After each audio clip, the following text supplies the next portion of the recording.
भारत की तरफ से क्या कहा जा रहा है? वो तो ये कह रहे हैं कि पाकिस्तान पे इल्जाम लगा रहे हैं वक्त से पहले ही।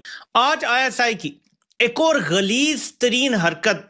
कैसी सिचुएशन चल रही है इस वक्त, आपको पता है कि इंडिया की जो फौज है वो एक्सरसाइजेस भी कर रही है पाकिस्तान के बॉर्डर के ऊपर, और गिरी हुई हरकतें करके कोई बच नहीं सकता, सब कुछ सामने आ जाएगा। अगर कुछ होता है खुदा न खास्ता तो वो बोलते हैं कि भाई लग रहा है पाकिस्तान की तरफ से कोई फंडिंग की गई है या पाकिस्तान गड़बड़ कर रहा है, लेकिन अभी तक उसके ऊपर फिलहाल तो कोई पूरी तरीके से कोई रिपोर्ट आई नहीं है। लेकिन हॉस्पिटल में वो अमित शाह साहब और कई दूसरे जो पॉलिटिशियंस हैं उनको दिखाया जा रहा था कि वो लोगों को जाके मिल रहे थे, जो पेशेंट थे या जो जख्मी थे उनको।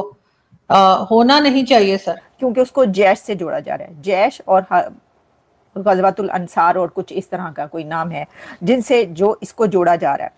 कई एक लोग डिटेन हो चुके हैं। जो इसके अंदर लोग डिटेन किए गए हैं या जिनके ऊपर कहा जा रहा है उन सबका जो रिलेशन है वो पुलवामा से निकल रहा है। ये बड़ी अजीब बात है कि जो पुलवामा के रहने वाले हैं वो लोग जो है इसके अंदर डिटेन किए जा रहे हैं। और उसके कई एक मुस्लिम नेम्स हैं जो इसके अंदर सामने आ रहे हैं, जैसे कि सलमान।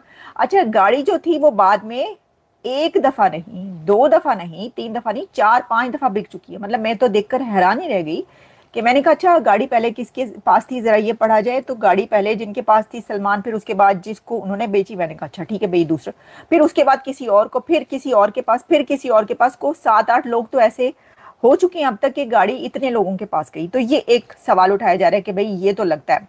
अच्छा, फिर एक और चीज इसके अंदर ये कही जा रही है कि ये इसलिए, मतलब मैं आपको बता रही हूँ कि जो इस वक्त डिस्कशंस हो रही हैं इंडियन मीडिया के अंदर, इसके ऊपर अभी तक पाकिस्तान की तरफ से कोई स्टेटमेंट नहीं आई। ये भी मैं आपको बता दूं।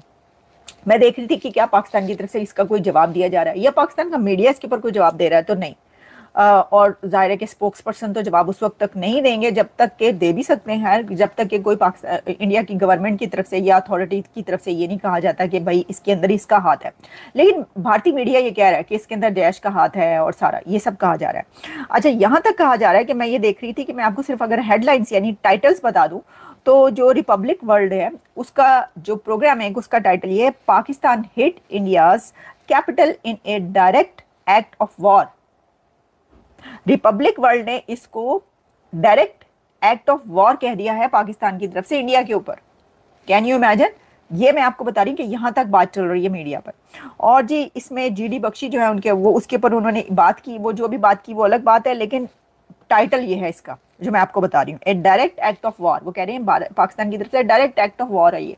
अब देखिए जब इस तरह की हेडलाइंस चल रही हैं तो वॉर का खतरा तो बढ़ गया ना। यानी हम जो कुछ दिन पहले कह रहे थे तो वो जिसका डर था वही बात हो गई। यानी ये कि वो जो वैसे तो पता नहीं कौन सी मैसेज में क्या, कौन सी लैंग्वेज में क्या कहते हैं, वो कांड हो गया या क्या हो गया, हम वो बात नहीं कर रहे। बात यह है कि हालात ऐसे बनते हुए नजर आ रहे हैं कि जो ये बात की जा रही थी कि वॉर हो सकती है, तो वो तो अगर इस तरह की देखे ना ये इस्तेमाल की जाएगी, ये टाइटल होगा कि पाकिस्तान की तरफ से डायरेक्ट एक्ट ऑफ वॉर है, तो फिर जो है क्या इसको इसके ऊपर जो है वो तो कुछ भी हो सकता है। पाकिस्तान मुझे कोई लिस्ट दे ना, आप दे दीजिए, हामिद मीर साहब दे दें और लोग दे दें, कोई पाकिस्तान मुझे लिस्ट दे तो सही। जैसे मैंने कहा ये इना मीना डीका, ये कोई कुछ नाम तो बताए ना कि जो भारत में बैठे हुए और यहाँ पे टेररिज्म करवा रहे हैं और आपको चाहिए तो आप वहां पे आप फिर बोले पीएम मोदी को कि भाई आप आपके ये टेररिस्ट है और इन्होंने हमारे यहाँ इस जगह जाकर जो है ये फूट गए थे, फट गए थे या किसी को भेज दिया था, तो वो आपको दे दें। आप डिमांड तो करें, आपके पास लिस्ट ही नहीं है। उनके पास तो लिस्ट है, वो कहते हैं झंगवी दे दो, हाफिज सईद दे दो, मसूद अजहर दे दो, सैयद सलाउद्दीन दे दो। तो वो क्या था वो मियां दाद साहब का धमदी जो है, क्या नाम है उसका, देखिए वो दे दो, सिंपल सी बात है, दाऊद इब्राहिम। सिंपल सी बात है कि पाकिस्तान जो है वो टाइम एंड अगेन P5 को डॉसियर्स दे चुका है। हुआ पढ़ भी लिया करें तो शायद आपको समझ आए कि आप पाकिस्तान का नुकसान कर रहे हैं सर। ये आप पाकिस्तान के लिए गलत कर रहे हैं। ये जो है ये बहुत सारे टाइटल्स हैं जो इस वक्त चल रहे हैं जो मेरे सामने आ रहे हैं। रेड फोर्ट ब्लास्ट, उसमें कह रहे हैं कि आमिर रशीद एंड उमर रशीद जिनको पकड़ा गया है, a possible Pulwama link is being examined. Pulwama का जो लिंक है वो कह रहे हैं उसको भी एग्जामिन किया जा, देखा जा रहा है, जो कि मैंने आपको बताया कई लोग वहां से निकले हैं। अच्छा, फिर इसके अंदर एक और मैं देख रही थी कि Pakistani YouTubers claim for cyber attack on Delhi airport. Pakistani YouTubers claim for cyber attack on Delhi airport. ये मुझे नहीं पता इस खबर का, ओके ये मैं इसकी डिटेल्स देखती हूँ तो फिर बताती हूँ, लेकिन अभी तक जो मेरे सामने आ रहा है मैं आपको बता रही हूँ।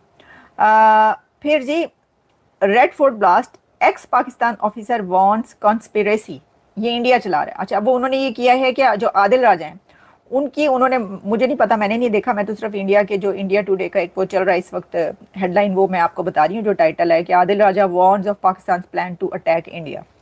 अच्छा अब मैं आपको एक बात बताऊं, मुझे इनका तो नहीं पता, उनकी मैं नहीं देखती प्रोग्राम इसलिए मुझे नहीं पता आदिल राजा का, लेकिन जो मोहित पीरजादा है उन्होंने जो प्रोग्राम किया अभी 2 दिन पहले, उसके अंदर उन्होंने कहा कि जी जो इंडिया के हैं सुहानी, उनकी तरफ से ये कहा गया कि Pakistan planning for full scale war against India, ये उन्होंने कहा। तो इस तरह की चीजें तो चल रही हैं, लेकिन ये जो धमाका है इससे डायरेक्ट लिंक जो है वो अभी तक हमारे सामने नहीं आ सका, या जो ये बातें चल रही हैं उसको हम तब तक इसके ऊपर स्टैम्प नहीं लगा सकते जब तक इंडिया की अथॉरिटीज या गवर्नमेंट की तरफ से कुछ इसके ऊपर नहीं कहा जाता। अथॉरिटी जाहिर है स्टैम्प तो हम तब भी नहीं लगाएंगे क्योंकि हम, लेकिन बात जरूर करेंगे कि भाई ये वो कह रहे हैं, फिर उस वक्त, क्योंकि उस वक्त तक पाकिस्तान की तरफ से कुछ नहीं कहा जाएगा, मीडिया के कहने पर जो है ना फिर भी कह दिया जाता है स्पोक्स पर्सन। दिल्ली में एक कार के अंदर धमाका होने के चलते कई लोगों की जान गई और इस धमाके के बाद से ही भारत की जितनी भी काउंटर टेररिज्म एजेंसीज हैं वो सारी हाई अलर्ट पर हैं और साथ ही साथ भारत इस चीज़ की इन्वेस्टिगेशन कर रहा है कि इसके पीछे किसका हाथ है और इन्वेस्टिगेशन के बाद भारत बताएगा कि इसके पीछे कौन है, क्या इसके पीछे पाकिस्तान है या फिर ये भारत के अंदर से ही कोई रेडिकल एलिमेंट्स की हरकत है। लेकिन जब तक इन्वेस्टिगेशन नहीं हो जाती तब तक पाकिस्तान बहुत ही ज़्यादा नर्वस रहने वाला है क्योंकि पाकिस्तान के